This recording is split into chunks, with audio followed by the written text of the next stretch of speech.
Women అనే మాటకు అర్థాన్ని మనందరూ కూడా గమనిద్దాం ప్రియులారా. ఉమెన్ ఎన్ని పదాలు ఉన్నాయండి, లేదా ఎన్ని లెటర్స్ ఉన్నాయి? 5 లెటర్స్ ఉన్నాయి. Women, WOMEN. తెలుసా? ఉమెన్ అనే పదానికి అర్థం తెలుసా? ఆ పదం ఎక్కడి నుంచి వచ్చిందో తెలుసా? మ్యాన్. ఎక్కడి నుంచి వచ్చిందండి? మ్యాన్ నుంచి వచ్చింది. మ్యాన్ అంటే అర్థం ఏంటంటే a person with womb or a man with womb is called a man అన్నారు. అంటే ఎవరైతే ఒక మనిషి ఒక బిడ్డకు జన్మనివ్వగలిగిన సామర్థ్యం కలిగి ఉంటుందో ఆ వ్యక్తిని ఎవరు ఏమంటారంటే ఒక మ్యాన్ అంటారు. అంటే బైబిల్ని ఆధారితంగా మాట్లాడితే మ్యాన్ అంటే ఎవరు అని అంటే ఆడామ్ అనే అర్థాన్ని మనము గమనిస్తూ ఉన్నాం పిల్లలు. చాలా మందికి ఈ విషయాలు కూడా తెలీదు. ఆడామ్ నుంచి ఏమొచ్చిందంటే మ్యాన్ అనే పదం వచ్చింది. ఆడామ్ ఏమన్నాడంటే నా ఎముకలలో ఒక ఎముక, నా మాంసములో మాంసం. సో హెన్స్ మ్యాన్ అని ఎందుకు అంటారంటే ఈమె ఎక్కడి నుంచి తీయబడింది? మ్యాన్ నుంచి తీయబడింది. అండ్ ఉమెన్, ఆ వూమ్ అనే స్పెల్లింగ్ అర్థం ఏంటి అని అంటే వూమ్ అనగా ఏంటి అని అంటే పురుషుడికి లేనిది ఈమెకి ఉన్నది ఏంటి అని అంటే పిల్లల్లో కనగలిగిన శక్తి. సో హెన్స్ మ్యాన్ అంటే అర్థం ఏంటంటే person with womb or a man with womb is called man అనే పదాన్ని లేదా అర్థాన్ని మనం గమనిస్తున్నాం. అయితే ఈ రాత్రి ఈ 5 పదాల గురించి వాటి యొక్క వివరణను మనం గమనిద్దాం ప్రియులారా. మొట్టమొదటి లెటర్ ఏంటి చెప్పండి? W. W అనే పదానికి అర్థం ఏంటి అంటే యాక్చువల్గా ఇది దీన్ని W కూడా అంటారు. బాగా ఇంగ్లీష్ క్లాసులకు వెళ్ళాం అనుకోండి, దాన్ని ఏమంటారంటే W అంటారు. ఏమంటారు? మనకి ఏంటంటే W అనేది మనకు తెలుసు, కానీ అది W కాదు. ఎగ్జాక్ట్ ఇంగ్లీష్ మాట్లాడారంటే it's a W. So W అంటారు కదా. So W or else W అంటే మీకు అర్థం అవడం కోసం మరి అంత మనమేమి కంట్రీ సైడ్ పీపుల్ కాదు కాబట్టి so W stands for wise. So Wకి నేను ఇచ్చిన అబ్రివేషన్ ఏంటి అని అంటే వైజ్ అంటే ఏంటండి? జ్ఞానము. అందరు చెప్పండి, జ్ఞానము.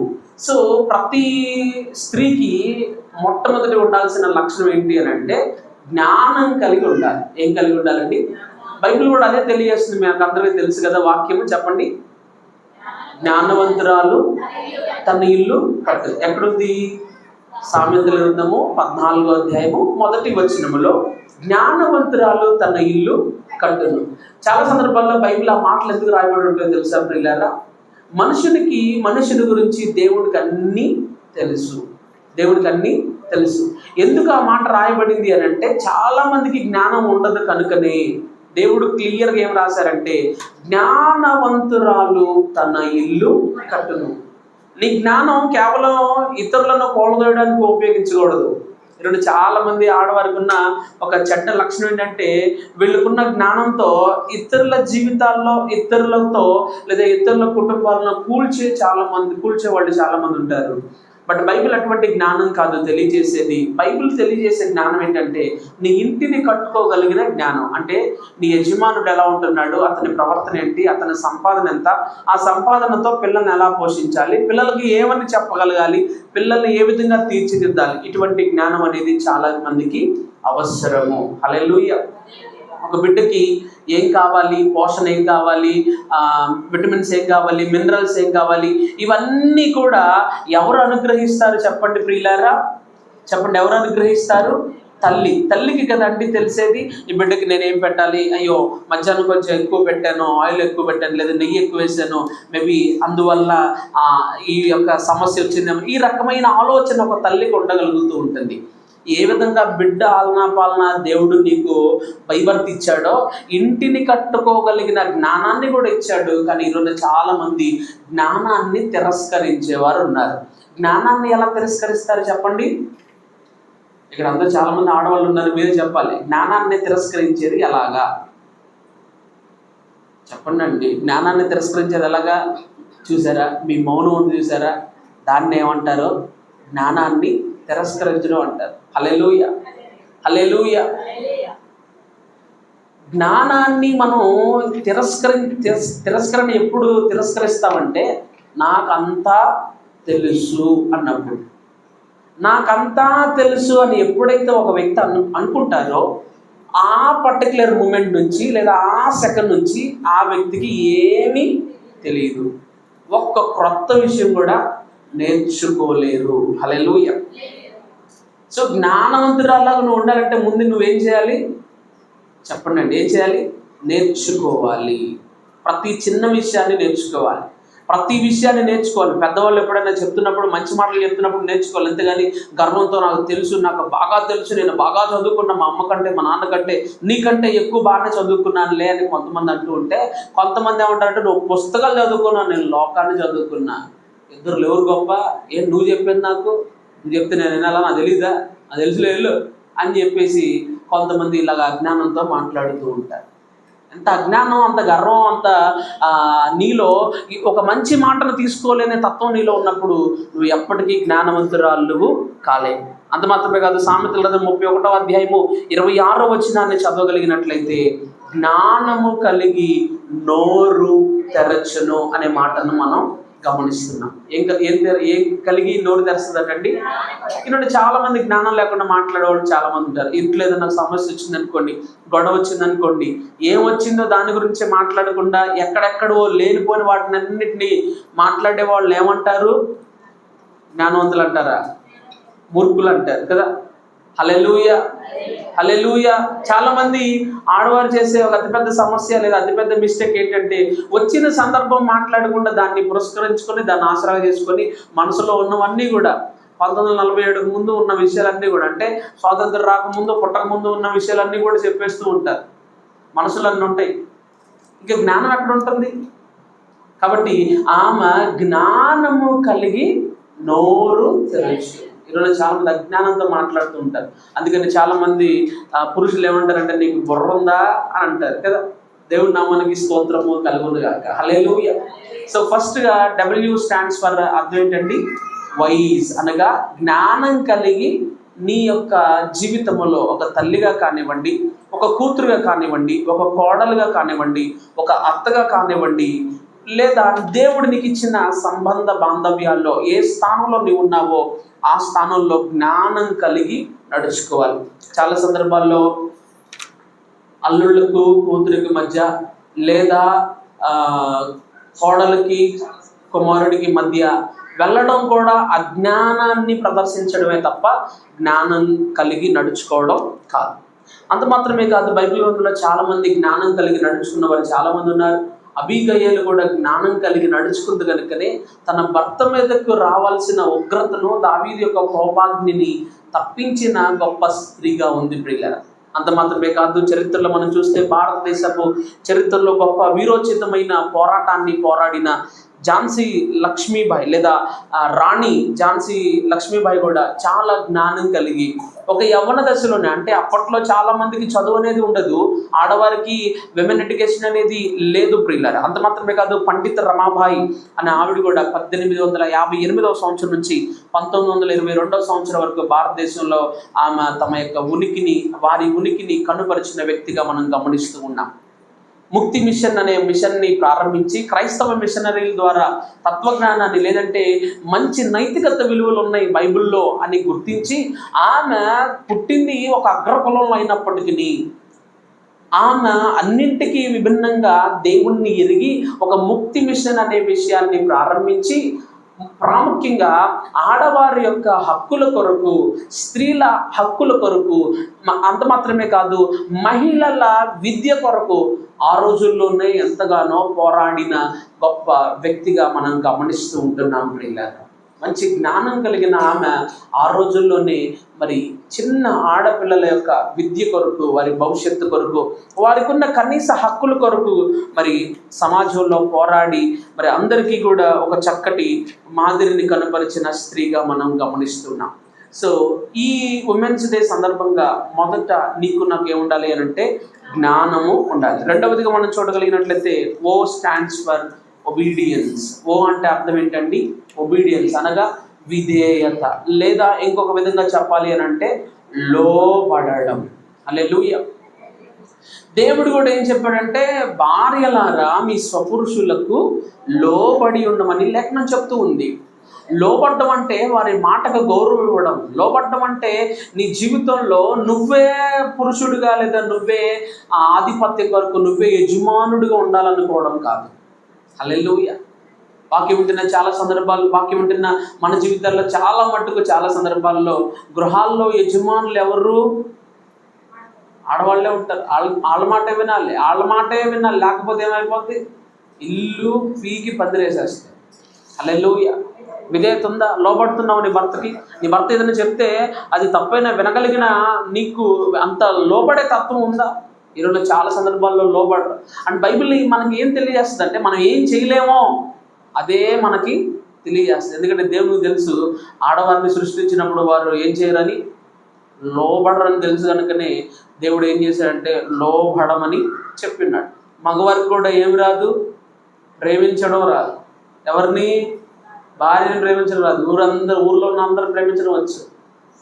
ఎవరు కనబడితే వాళ్ళని ప్రేమించడం వచ్చు. వాళ్ళ మీద ఎక్కడ లేనంత ప్రేమ ఒలకబోయడం వచ్చు. కానీ ఇంట్లో ఉన్న భార్య మీద ఆ ప్రేమలో 1% కూడా చూపించారు. అందుకనే దేవుడు ఏమన్నాడంటే భర్తలారా ఊర్లో ఉన్న ఆడవాళ్ళని ప్రేమించమన్నాడు దేవుడు, మీ భార్యలను. కానీ చాలామంది పెళ్ళైన భర్తలకి అది కష్టంగా ఉంటుంది. ఎక్కడో ఎవరికో ఏదన్నా అన్యాయం జరిగిందనుకో, పాపంరా వాళ్ళ ఇంట్లో పొలాల గొడవ జరిగింది, ఆడు పెద్ద మూర్ఖుడురా, అదిరా ఇదిరా అని చెప్తూ ఉంటాం. ఇంట్లో ఉన్న భార్యను మాత్రం సరిగ్గా చూసుకో. హల్లెలూయా. భార్యలు లోబడి ఉండాలి. మీకు విషయం తెలుసా ప్రియులారా? ఎవరైతే భార్య లోబడి ఉంటుందో ఆ భార్య భర్త ప్రేమను పొందుకుంటుంది. ఇది హ్యూమన్ సైకాలజీ. అంటే మెన్ సైకాలజీ ఏంటంటే ఎవరైతే లోబడతారో వాళ్ళు ప్రేమిస్తారు. ఎవరైతే లోబడరో గర్వాన్ని చూపిస్తారో లేకపోతే అహంభావాన్ని చూపిస్తూ ఉంటారో ఆ వ్యక్తి లేదా వారి అహంభావాన్ని చూపించే ఆ స్త్రీ యొక్క భర్త ఏమనుకుంటాడంటే ఎక్కడి నుంచో వచ్చో ఇక్కడ ఉంటున్నావు, ఎక్కడి నుంచో వచ్చి ఇక్కడ నీకే అంత గర్వం ఉంటే నాకెంత ఉండాలి అని చెప్పి ఆ గర్వం వల్ల అహంభావం వల్ల పుట్టాల్సిన ప్రేమకు బదులుగా ద్వేషం పుడుతుంది. ప్రియ ఎవరైతే లోబడి ఉంటారో భార్యలు తప్పకుండా భర్త ప్రేమను పొందుకుంటారు. నువ్వు లోబడనంత కాలం నీకు భర్త ప్రేమ దొరకదు. అర్థం చేసుకోవాలి ప్రియుల. ఇలాంటి చాలామంది లోబడడం చాలా కష్టంగా ఉంటుంది ప్రియుల. రూతు కూడా తన యొక్క జీవితంలో లోబడినట్లుగా గమనిస్తున్నాం. ఎవరికి లోబడింది చెప్పాలి? రూతు ఎవరికి లోబడింది చెప్పండి అండి. ఎవరికి లోబడింది? మాకు తెలియదండి. మేము ఎలా చెప్తాం మా నోటితో? ఒక కోడలుగా మేము ఎలా చెప్పగలం ఆ మాట? ఎవరిని పట్టుకుని ఏమడుగుతున్నారు? రూతు ఎవరికి లోబడింది తెలుసా? అత్తకు లోబడింది. అందుకే సౌండ్ రాట్లా. హల్లెలూయా, హల్లెలూయా. రూతు అత్తకు లోబడింది. ఈరోజు నా అత్తకు లోబడే కోడళ్ళు ఎంతమంది ఉన్నారు? అందుకని తెలుగులో ఒక సామెత ఉంటుంది కదా, అత్త లేని కోడలు అత్తన్న కోడలు అత్యుత్తమరాలా, యేసు రక్తమే జయం. హల్లెలూయా, హల్లెలూయా. అక్కడే అన్ని కష్టాలు ప్రారంభమవుతాయి కదా. ఎక్కడ? అత్త దగ్గరే. హల్లెలూయా. లోబడాలి. నీ భార్య నీ యొక్క భర్తకు లోబడాలి. రెండోది ఎవరికి లోబడాలి చెప్పండి అండి? కష్టమైన తప్పదు, లోబడాలి. నీకు ఆశీర్వాదం కావాలనుకుంటే నువ్వు ఉత్తమమైన భార్యగా ఉత్తమమైన స్త్రీగా నువ్వు ఉండాలంటే నువ్వు లోబడాలి. అంతేగాని గర్వాన్ని ప్రదర్శిస్తే ఉపయోగం ఉండదు. రూతు అత్తకు లోబడింది. లోబడ్డం మాత్రమే కాదు, కుమారులిద్దరినూ కోల్పోయిన ఆ నయోమికి ఈ రూతు వాస్తవానికి ఏమవుతుందంటే కోడలు అవుతుంది. కోడలే ఏమైందో తెలుసా? కుమారుడయ్యింది. హల్లెలూయా. కోడలే కొడుకులాగా నయోమికి, ఒకవేళ ఉన్న కొడుకులు కూడా అంత విధేయత చూపరేమో, అంతలాగా లోబడింది. వాక్యం వింటున్న మీ జీవితాల్లో అత్తలకు లోబడే జీవితం మీలో ఉందా? చాలా జాగ్రత్తగా గుర్తుపెట్టుకోండి ప్రియ కోడళ్ళు. ఈ రోజు నువ్వు అత్తకు లోబడకపోతే రేపొద్దున నీ పుత్రరత్నాలకు వచ్చే ఆ యొక్క కోడళ్ళు కూడా నువ్వు ఈ రోజున ఏం విత్తుతున్నావో దాని యొక్క పర్యావసానాన్ని, ఫలాన్ని వడ్డీతో సహా అనుభవిస్తావన్న సంగతిని మర్చిపోవద్దు. హల్లెలూయా. ఇప్పుడున్న ఈ 21st మెటామోడర్న్ జనరేషన్లో పెళ్ళవ్వంగానే నీ ముక్కు మొహం కూడా చూడరు. నీకు కనీసం ఏదన్నా ఇబ్బందికర స్థితి వస్తే, లేకపోతే ప్రాబ్లం వస్తే, ఆ ప్రాబ్లంని షేర్ చేసుకోవడానికి ఇంకో ఆడ సహాయం కూడా నీ జీవితంలో ఉండదు. కాబట్టి అత్తలకు లోబడాలి. నీ తల్లికి నువ్వు ఎలా లోబడతావో నీ అత్తకు కూడా నువ్వు అలాగా లోబడాలి. హల్లెలూయా. అంత మాత్రమే కాదు, మన జీవితాల్లో దేవునికి కూడా లోబడాలి. కనిపించే వ్యక్తులకు లోబడితే తప్పకుండా కనబడని దేవునికి మనం లోబడతాం. కనిపించే మనుషులకే లోబడకపోతే నువ్వు దేవునికి లోబడుతున్నావని నువ్వు ఊరంతా చాటింపేస్తే, నీ అత్తకు లోబడకుండా, నీ భర్తకు లోబడకుండా నువ్వు దేవునికి ఎలాగ లోబడతావు? కళ్ళకు కనిపించే కుటుంబంలో, లేదంటే నీ యొక్క దేవుడు నీకు ఏర్పరిచిన, నీకు ఇచ్చిన కుటుంబంలో వారికి నువ్వు లోబడకపోతే కంటికి కనబడని దేవునికి కూడా నువ్వు లోబడడం లేదు. హల్లెలూయా. వాక్యం అర్థమవుతుందన్న వాళ్ళు గట్టిగా హల్లెలూయా చెప్పండి. హ్యాపీ ఉమెన్స్ డే లేదు, ఇది చాలా పెయిన్ఫుల్ ఉమెన్స్ డే లాగా ఉంది అన్నవారు గట్టిగా హల్లెలూయా చెప్పండి. పెయిన్ ఉంది అని అంటే దేవుడు మీతోనే మాట్లాడుతున్నాడు. హల్లెలూయా. ఎంతైనా మీరు ఆడవారు గొప్పవారు కనుక లోపల ఉన్న విషయాన్ని కూడా దాచేసుకొని బయటికి మాత్రం చక్కగా సంతోషంగా, ఇది కదా జ్ఞానం అంటే. దేవుడి నామానికి స్తోత్రం కలుగును గాక. హల్లెలూయా. మదర్ తెరీసా కూడా భారతదేశానికి వచ్చి ఇక్కడ ఉన్న చాలా మంది లేని వారికి, లేదంటే పేదవారికి, ఆమె కుష్ఠరోగులకు చాలా మందికి ఆమె సహాయం చేసింది. ఇది లోబడ్డం. ఇది కూడా వన్ ఆఫ్ ద ఒబీడియన్స్ అనే అర్థాన్ని మనం గుర్తించాలి ప్రియులారా. ఎవరికైనా మనం ఇతరులకు ముక్కు మొహం తెలియని వాళ్ళకి రోగస్థితిలో ఉంటే కనీసం గ్లాసుడు నీళ్లు కూడా ఇవ్వం కదా. అందుకని యేసుక్రీస్తు ప్రభువు ఒక ఉపమానాన్ని చెప్పారు, కుడివైపున ఉన్న వారి గురించి, ఎడమ వైపున ఉన్న వారి గురించి. మత్తయి సువార్త 25వ అధ్యాయంలో కుడివైపున ఉన్న వారితో ఏమన్నాడంటే, మీరు నేను దాహంగా ఉన్నప్పుడు మీరు నాకు ఏమి ఇచ్చారు? నీళ్ళు ఇచ్చారు. ఆకలేసినప్పుడు ఏమి ఇచ్చారు? అన్నం పెట్టారు. నాకు వస్త్రం లేనప్పుడు ఏమి ఇచ్చారు? ప్రవాసిగా ఉన్నప్పుడు ఏం చేశారు? అరే నాకు అన్నీ చేశారు. ఎడం పక్కన ఉన్నవాళ్ళు నాకు ఆకలంటే నీళ్ళు ఇవ్వలేదు, ఆకలంటే ఆహారం పెట్టలేదు, దాహం అంటే నీళ్ళు ఇవ్వలేదు, వివస్త్రుడిగా ఉన్నప్పుడు నాకు వస్త్రాలు ఇవ్వలేదు. ఏం చేశారు మీరు? ఇక్కడ నుండి మీరు వెళ్ళిపోండి, నా తండ్రి చేత శపింపబడిన వారలారా. కుడివైపున ఉన్న వారితో నీతిమంతులారా, దేవుడు తరతరముల నుండి మీకు ఏర్పాటు చేసిన ఆ స్థలములోనికి రండి అని దేవుడు వారికి వాగ్దానంతో కూడిన మాటలను పలుకుతున్న సందర్భాన్ని గమనిస్తూ లోబడాలి. కొన్ని సందర్భాల్లో చుట్టూ ఉన్న పరిస్థితులకు లోబడాలి. నీ అత్తకో లేకపోతే నీ యొక్క కుటుంబంలో ఎవరికైనా బాగపోతే నువ్వు ఒక మదర్ తెరీసా లాగా మారాలి. అంతేగాని నీకు కాలు పడిపోయింది, చేయబడిపోయింది, ఈ శాఖని నేను చేయలేకపోతున్నానని అనుకోకూడదు ప్రియులారా. హల్లెలూయా. వాక్యం ఉంటున్న నీ నా జీవితంలో ఓ అనగా ఒబీడియన్స్ అనగా విధేయత. మూడవదిగా ఎం అనగా అర్థం ఏంటి అని అంటే మేనేజింగ్ ఫినాన్షియల్ మ్యాటర్స్. అంటే ఆర్థిక సంబంధమైన విషయాలలో చాలా జ్ఞానం కలిగి నీవు వ్యవహరించగలగాలి. ఒకవేళ భర్త తన సంపాదన అంతా నీ చేతిలో పెడితే నువ్వేం చేయగలుగుతూ ఉంటావు? నువ్వేం చేస్తూ ఉంటావు? చాలా సందర్భాల్లో చాలామంది ఎలా ఉంటారంటే భర్త సంపాదన అంతా కూడా పుట్టింటి వారికి పెట్టేవాళ్ళు చాలామంది ఉంటారు. ఆధారాలతో నేను మాట్లాడుతున్నాను ప్రియులారా. ఒక ఏమీ లేని పేద స్త్రీని ఒక ఆయన సాఫ్ట్వేర్ ఎంప్లాయీ వివాహం చేసుకున్నాడు. మనం గొప్పవాళ్ళము ఉన్నాం కదా, నేను ఒకప్పుడు ఆ స్థానం నుంచే వచ్చాను. నేను లేని స్థితిలోనే నన్ను చదివించి గొప్పవాళ్ళని చేసి ఒక ఉద్యోగాన్ని నాకు ఇచ్చారు. ఈ ఉద్యోగంలో ఉన్న నేను ఇంకో గొప్పింటి బిడ్డ కొరకు ఆశపడకుండా ఒక పేదింటి కుమార్తెను తెచ్చుకుందాం అని చెప్పేసి చదువు తక్కువైనా పేదవాళ్ళైనా వాళ్ళని వివాహం చేసుకుంది.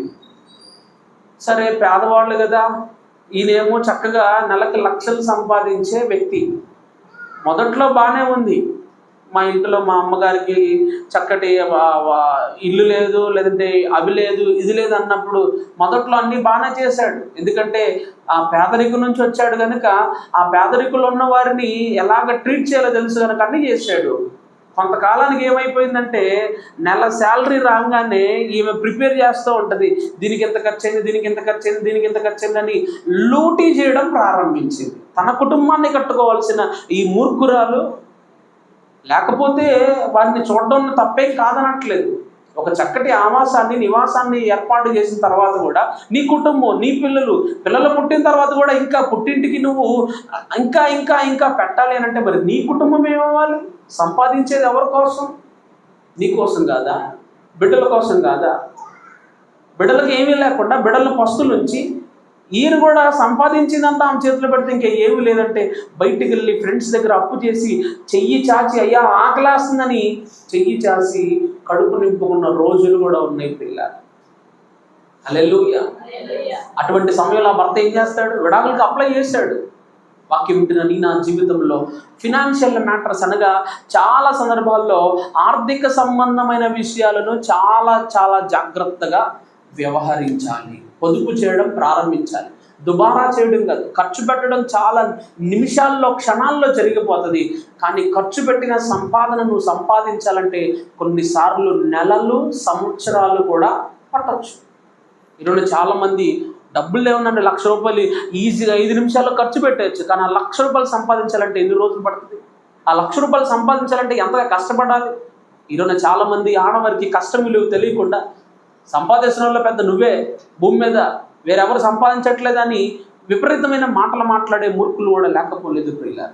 ఒక స్త్రీగా నీకు ఉండాల్సిన ఒక గొప్ప లక్షణం ఏంటంటే నీ యొక్క జీవితంలో, నీ కుటుంబంలో ఆర్థిక సంబంధమైన విషయాలలో నీవు నీ కుటుంబంలో ఒక మంచి మేనేజింగ్ అనగా ఆర్థిక సంబంధమైన విషయాలను వ్యవహరించే జ్ఞానాన్ని కలిగి ఉండాలి.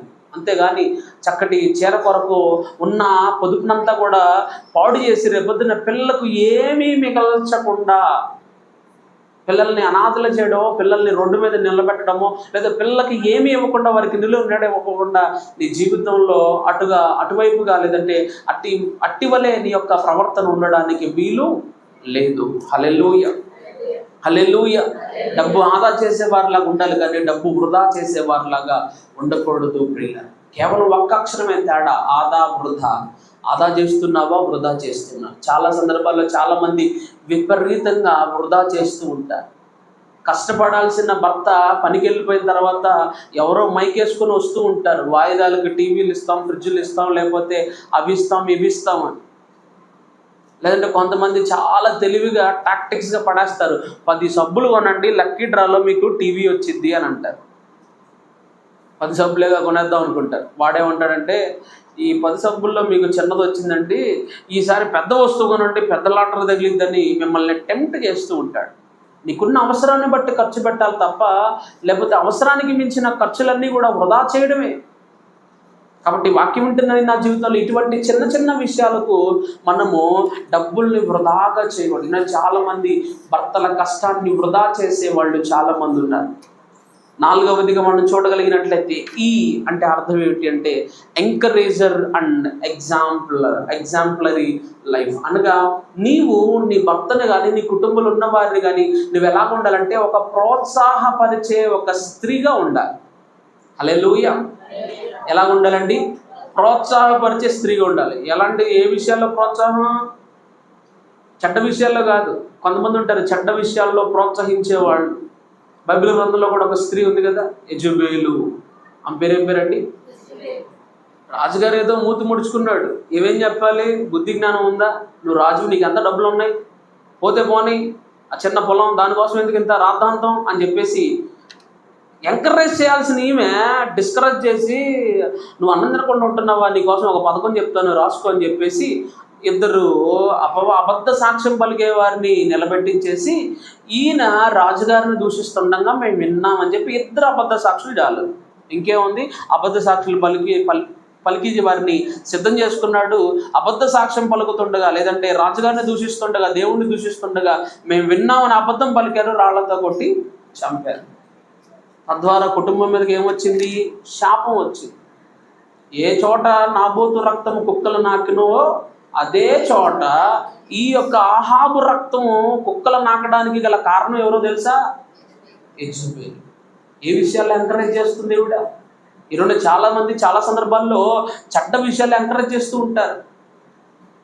కుమారుని పిలిచి ఏంట్రా సంగతి అని చెప్పేసి ఇలా చేయరా అలా చేయరా అని చెప్పేసి ఎంకరేజ్ చేస్తూ ఉంటారు. దేనికోసం? ఇబ్బంది పెట్టాలన్నా. ఇతరులను ఇబ్బంది పెట్టి ఏమి సాధిస్తావు?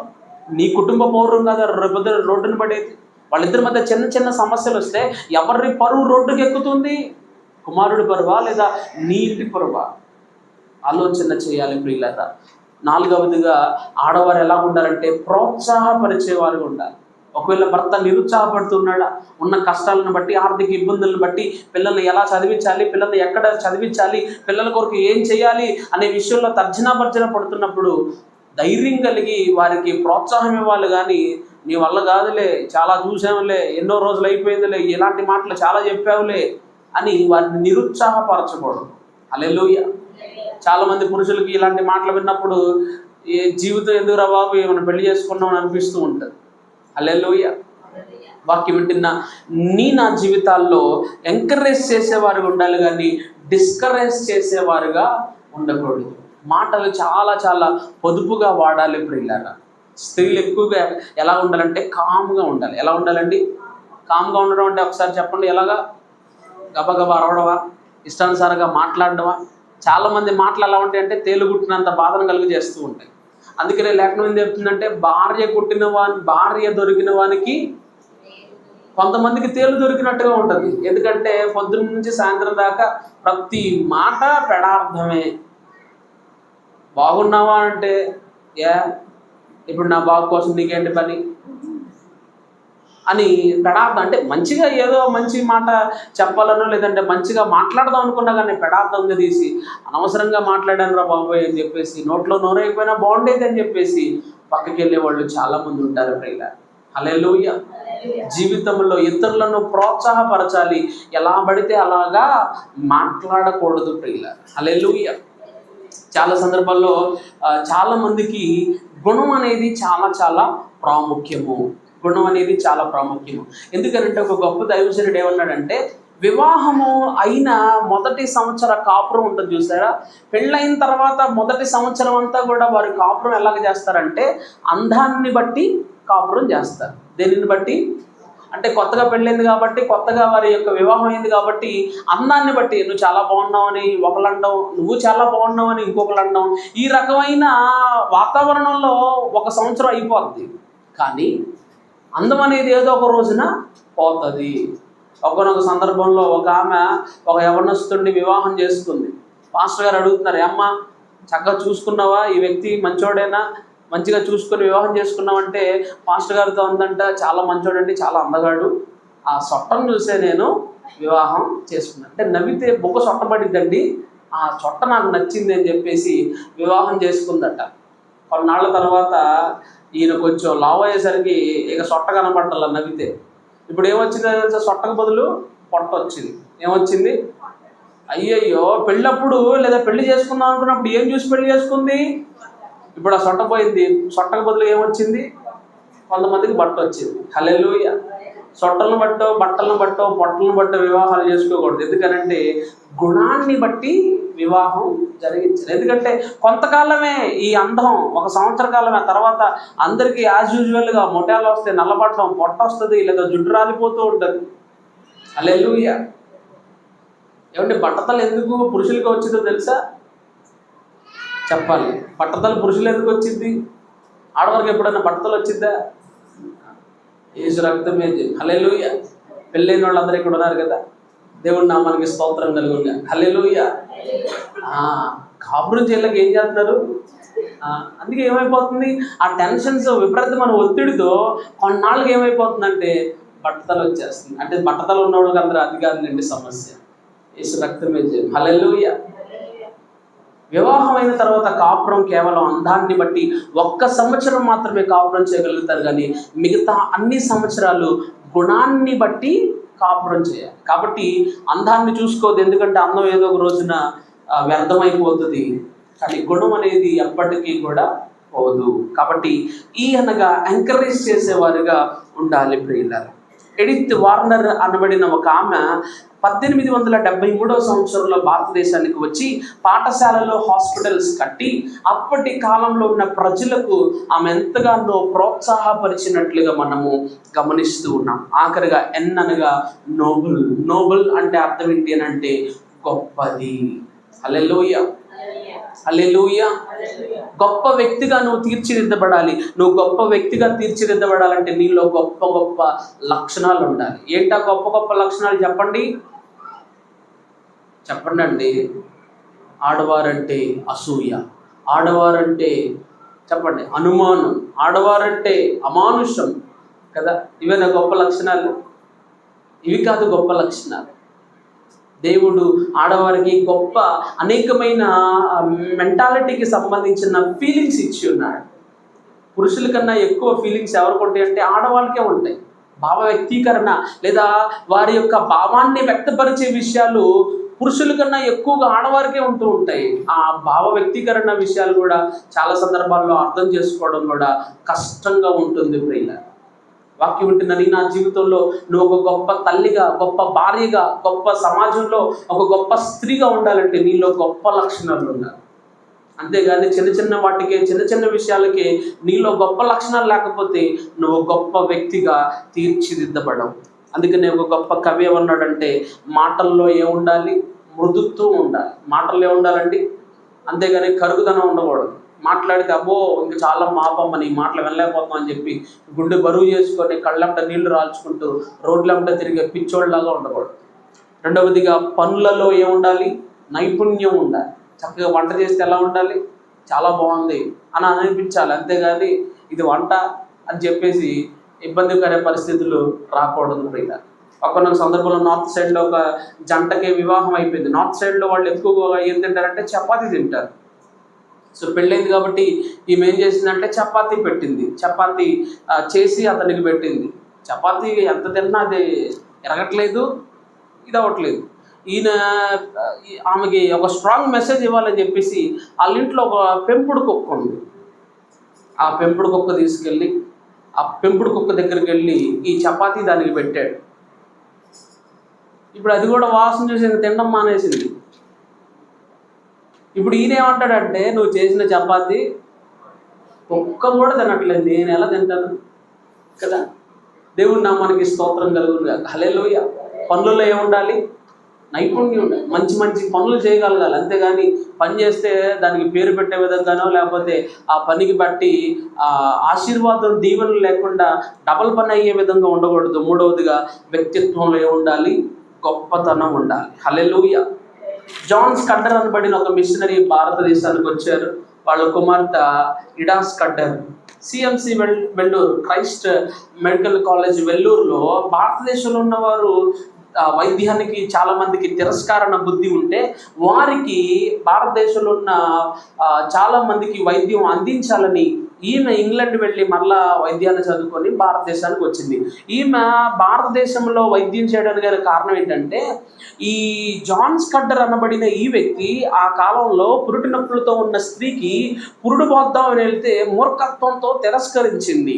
నేను స్త్రీని, నువ్వు పురుషుడు, నువ్వు నాకు ఎలాగా పురుడు పోస్తావు, నువ్వు నాకు ఎలాగా వైద్యం చేస్తావు, నువ్వు నాకు ఎలాగా ఒక బిడ్డకు జన్మనివ్వగలిగిన విధంగా చేస్తావని మూర్ఖత్వంతో తిరస్కరిస్తే ఆ తల్లి ఆ సమయంలో ఆ బిడ్డలకు జన్మనిచ్చే ఆ టైంలో చనిపోయింది.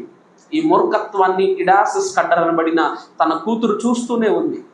కేవలం నా తండ్రి ఒక మగవాడు అన్న భావనతోనే ఈమె చనిపోయింది అని ఈమె భారతదేశంలో ఉన్న ఇలాంటి మూర్ఖుల కొరకు నేను వైద్యం చదవాలని ఇంగ్లాండ్ వెళ్ళి వైద్యం చదివి మరలా భారతదేశానికి వచ్చి ఆమె సిఎంసి వెల్లూరు అనే ఒక అప్పటికి అది ఇంకా లేదు, వీళ్ళే స్థాపించారు. ఆ కాలేజీలో అనేక మందికి వైద్య వృత్తిని వారు టీచ్ చేసేవారుగా, వారు నేర్పించే వాళ్ళుగా చాలా మంది ఉన్నారు ప్రియులారా. ఆ కాలంలో 1886వ సంవత్సరంలో మొదటి భారతదేశపు వైద్య వృత్తిని కలిగి ఉన్న స్త్రీ ఎవరు అని అంటే కడాంబిని గంగూలీ.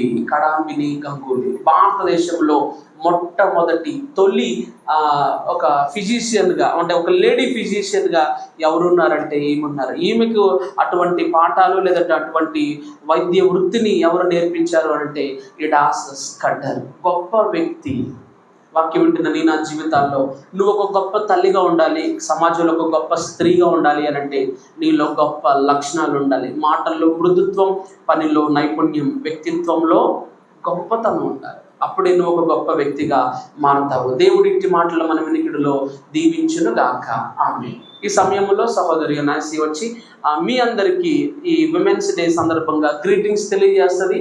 తదనంతరం మనము ప్రార్థనలోకి కొనసాగుతాం.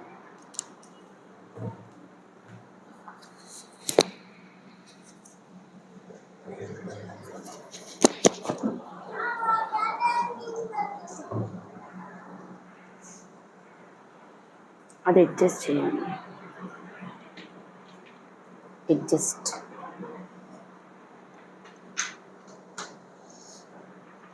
ప్రభు నామానికి స్తోత్రాలు. మీ అందరికీ నా వందనాలండి. మీ అందరికీ హ్యాపీ ఉమెన్స్ డే. చెప్పరా, నేను ఉమెన్ అయ్యానా? ఉమెన్ అవ్వలేదా? అయ్యానా? యేసు రక్తమే జయం.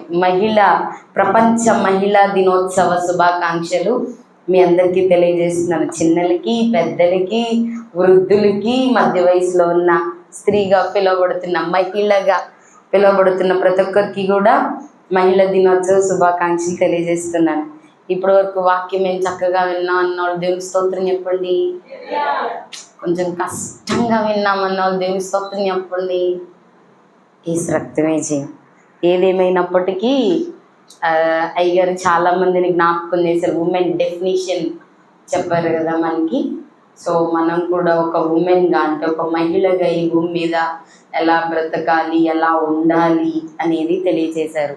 నేను వాక్యం చెప్పను కానీ నేను స్త్రీగా పిలువబడుతున్న స్త్రీగా పిలువబడుతున్న మీకు ప్రతి ఒక్కరికి కూడా ఈ భూమి మీద బ్రతుకుతూ ఉన్నప్పుడు ప్రతి ఒక్కరి కాంక్ష, కోరిక, ఆశ ఏంటి అని అంటే ఖచ్చితంగా స్త్రీగా పిలువబడే నేను నా చెయ్యి పైన ఉండాలి, లేదా నేను సక్సెస్ఫుల్గా ఉండాలి, లేదా నేను నా ఇంటిలో ఒక పేరు తెచ్చే, ఘనత తెచ్చే, మంచి తెచ్చే, నేను బహుమానముగా ఉండాలనే ఏ స్త్రీ అయినా కోరుకుంటాడు.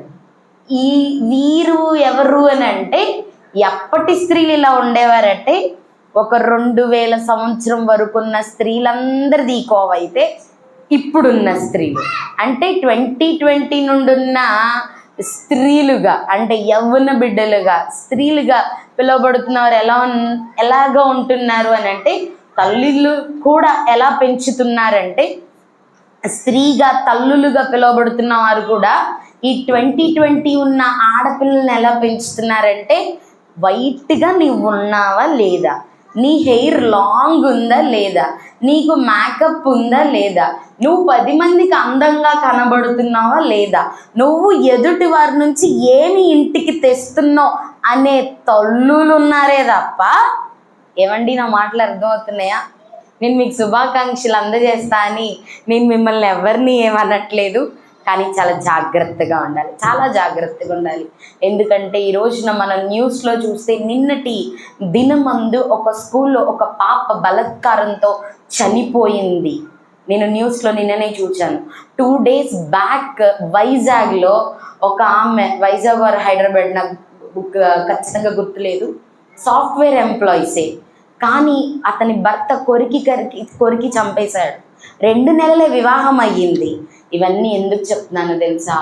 ఆమె కూడా చిన్న పాపే, అంటే యవ్వన కాలంలో ఉన్న అమ్మాయే. నాకు తెలిసి మోస్ట్ ప్రాబబ్లీ ఆ అమ్మాయికి 20 to 26 మధ్యలో తన ఏజ్ ఉంటుంది. లవ్ మ్యారేజ్ చేసుకున్నారు. వితిన్ 2 monthsలో ఆ అమ్మాయి చనిపోయింది. ఈ రోజున ఎందుకు ఇంతలా చెప్తున్నానంటే, ఇది ప్రపంచ మహిళా దినోత్సవము. మేబీ యాజ్ అంటే మనకి ఒక దినాన్ని మనకి ప్రత్యేకంగా ఇచ్చారు. స్వాతంత్రం కూడా వచ్చింది, కానీ స్త్రీకి స్వాతంత్రం ఎప్పుడు వస్తుంది అని అంటే, ఈ రోజున ఎప్పుడో మన గాంధీ గారి నుంచి ఉన్న ఒక మాట ఏంటంటే, అర్ధరాత్రి 1 గంటకు స్త్రీ స్త్రీ ధైర్యంగా నడిస్తే స్వాతంత్రం వచ్చింది అనే మాట ఉండేది. ఈ రోజున 1 గంట కాదు కదా, 2ంటికి కూడా ఆడపిల్లలు రోడ్డు మీద కారులో ఎక్కడ పడితే అక్కడ తిరుగుతున్నారు. అది కాదు స్వాతంత్రము. నీ జీవితానికి స్వాతంత్రం ఎక్కడ నుండి రావాలో తెలుసా? లోకములో నుండి స్వాతంత్రం రావాలి, పాపములో నుండి స్వాతంత్రం రావాలి, ఈ లోక అలవాట్ల నుండి స్వాతంత్రం కావాలి. ఆడపిల్లలకు ప్రియులారా, దేవుని నామానికి స్తోత్రం కలుగును గాక. నేను మీకు ఒక 10 మంది స్త్రీల్ని జ్ఞాపకం చేద్దాం అనుకుంటా. అంతసేపు వింటారా? నేను వాక్యం చెప్పను, జస్ట్ నేను ఇంట్రడక్షన్ మాత్రమే ఇస్తాను. పరిశుద్ధ గ్రంథంలో మొదటి స్త్రీనిగా కనుక మనం చూస్తే అవ్వని చూస్తాము. కానీ ఆశీర్వదింపబడిన స్త్రీ మొదటిగా బైబిల్లో ఎవరు అని అంటే శారా. శారా దేవుని నుండి వాగ్దానము పొందుకుంది. వాగ్దానమును స్వతంత్రించుకోవడానికి ఆమె విశ్వాసముతో ప్రయాసపడింది.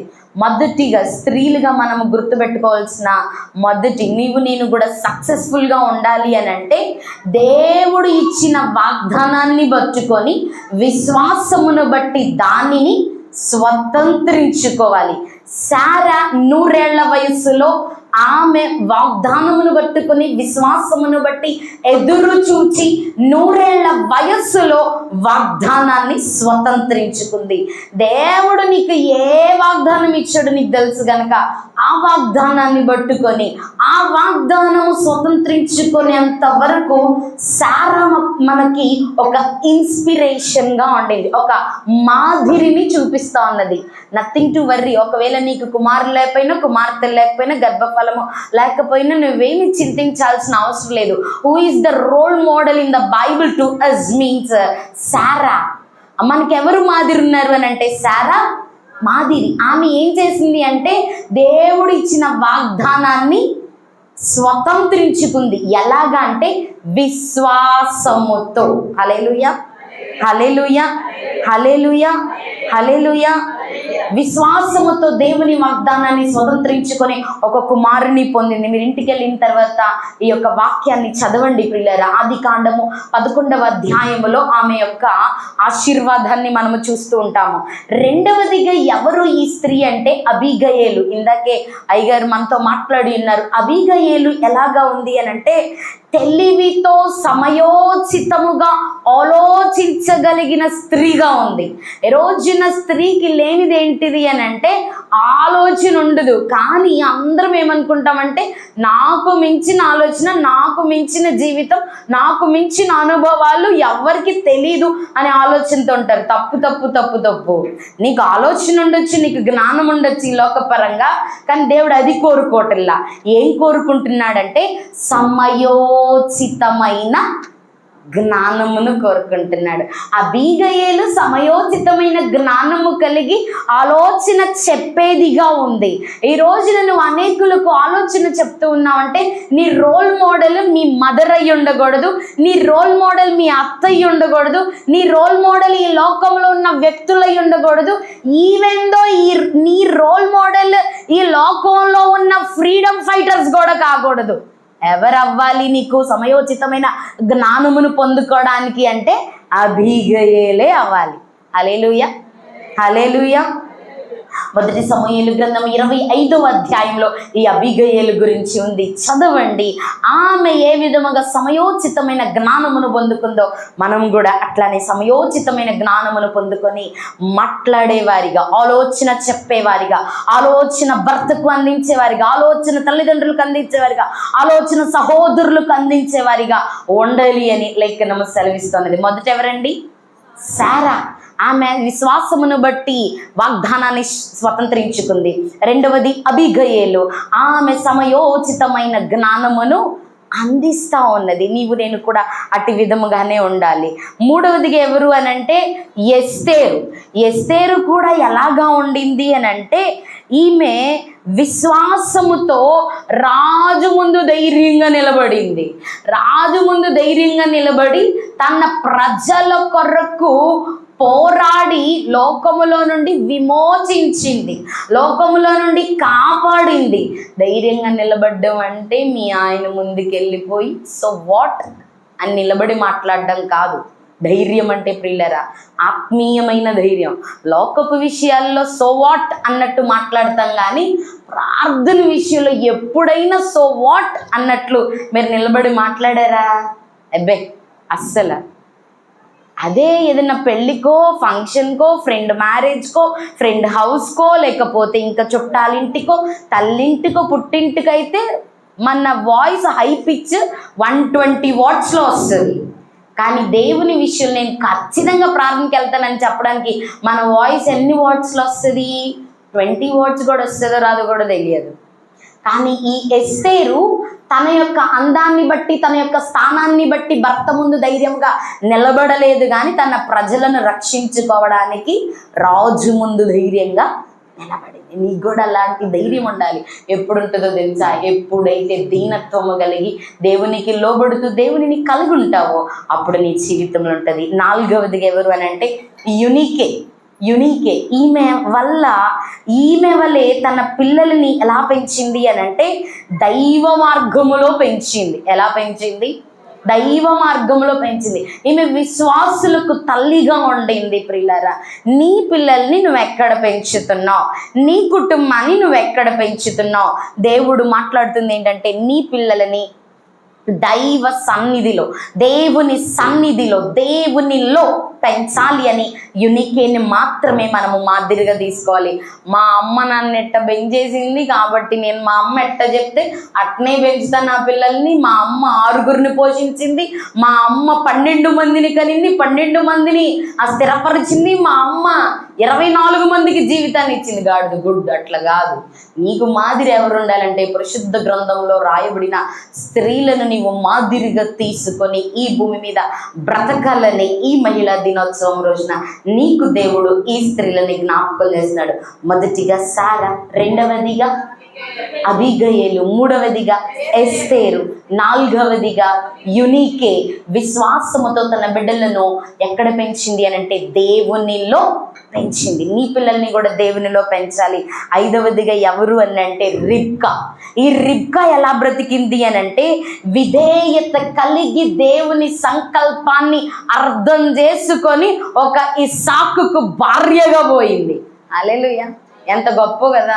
మనం కూడా ఎంతసేపు అయ్యా నీ చిత్తవేంటి అడుగుతావు, కరెక్టే, నువ్వు పొందుకోవాలి కదా. కానీ ఈమెట ఏం చేసుకుంది అంటే దేవుని యొక్క సంకల్పాన్ని అర్థం చేసుకొని విధేయత కలిగి ఎలియాజరుకు సేవనామె చేసింది. ఒంటెలకి సేవ చేసింది గనుకనే ఇస్సాకుకి. హల్లెలూయా. మనం కూడా ఎలా ఉండాలంటే విధేయత కలిగి దేవుని సంకల్పాన్ని అర్థం చేసుకొని విధేయత కలిగి ఉండాలి. రిబ్కా వలె. మిర్యాము కూడా మోషేను చిన్నప్పుడే రక్షించింది. చచ్చిపోకుండా, తప్పిపోకుండా, పాడైపోకుండా, అంటే పడిపోకుండా, మునిగిపోకుండా తన యొక్క గమ్యస్థానం ఎక్కడికి వెళ్తుందో చూచి రక్షించింది మిర్యాము వలె నీవు నేను కూడా మన కుటుంబంలో ఉన్న సహోదరులను కానీ, మన కుటుంబంలో ఉన్న పురుషులను కానివ్వండి, మన కుటుంబంలో ఉన్న పిల్లలని మనం కూడా మిర్యాము వలె ఏం చేయాలి? రక్షించాలి. వారి గమ్యం ఎటుపోతుందో, వారి గమనం ఏమై ఉన్నదో, నీ బిడ్డల యొక్క నడక ఎటు నడుస్తూ ఉన్నదో, ఎటుపోతూ ఉన్నదో గమనించగలిగిన స్త్రీగా మిర్యాము వలె ఉండాలి. She is the inspiration. తరువాత 7వదిగా ఎలాగా ఉండాలి అని అంటే దెబోరా వలె ఉండాలి. దెబోరా ఏం చేసిందో తెలుసా? ఇక్కడ ఇశ్రాయేలీయుల ప్రజల్నే నడిపించింది. ఏమండి? ఇశ్రాయేల్ ప్రజలు 1, 2, 3, 10, 30 మందా? ఏమండి? లక్షల మంది. 4 లక్షల కాల్వలో ఈమెట ఇశ్రాయేలీయులు నడిపించింది. న్యాయాధిపతిగా ఉంది. ఎంతసేపు మనలో మనం నిజం మాట్లాడదాం. ఖచ్చితంగా స్త్రీలు ఏంటంటే నా ఫ్యామిలీని నేనే ఏలుబాటు ఓకే, తప్పు లేదు.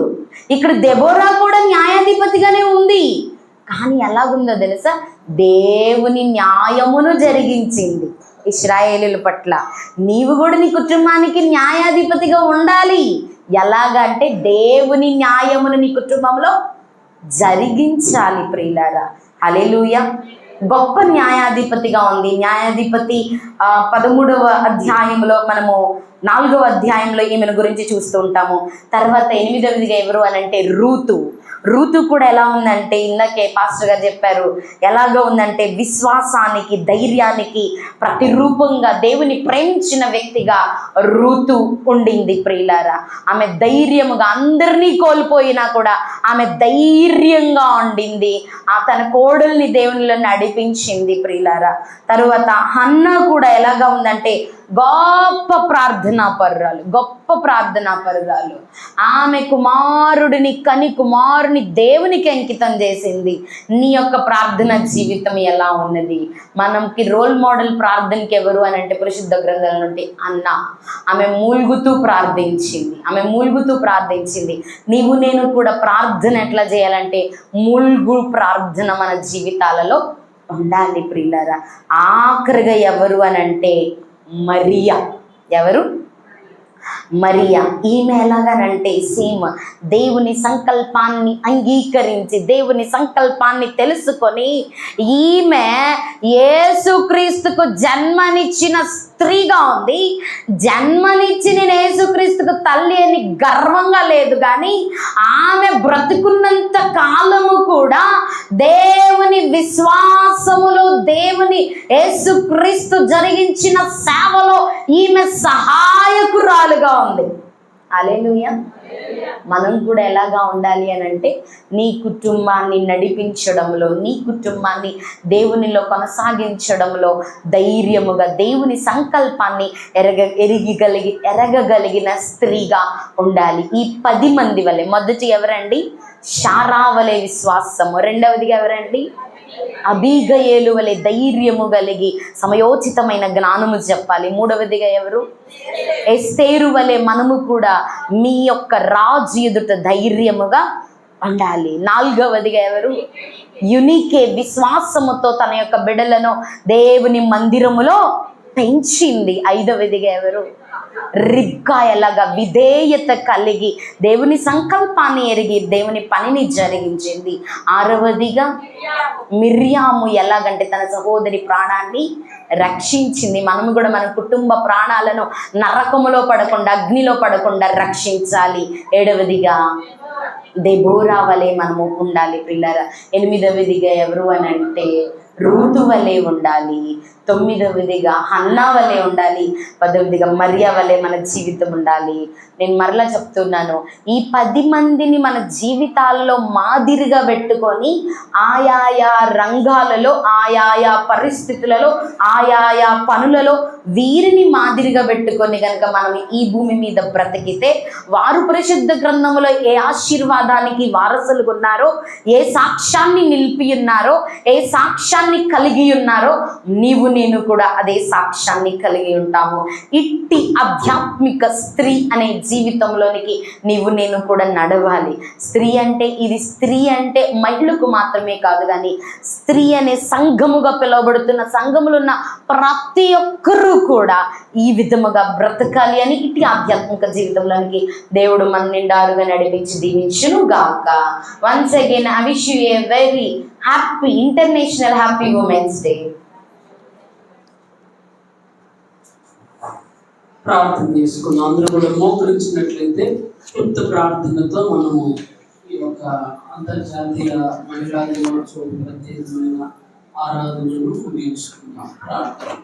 పరిశుద్ధాత్మ దేవా, నీకు వేలాది వందనాలు స్తోత్రాలు చెల్లించుకుంటున్నాను తండ్రి.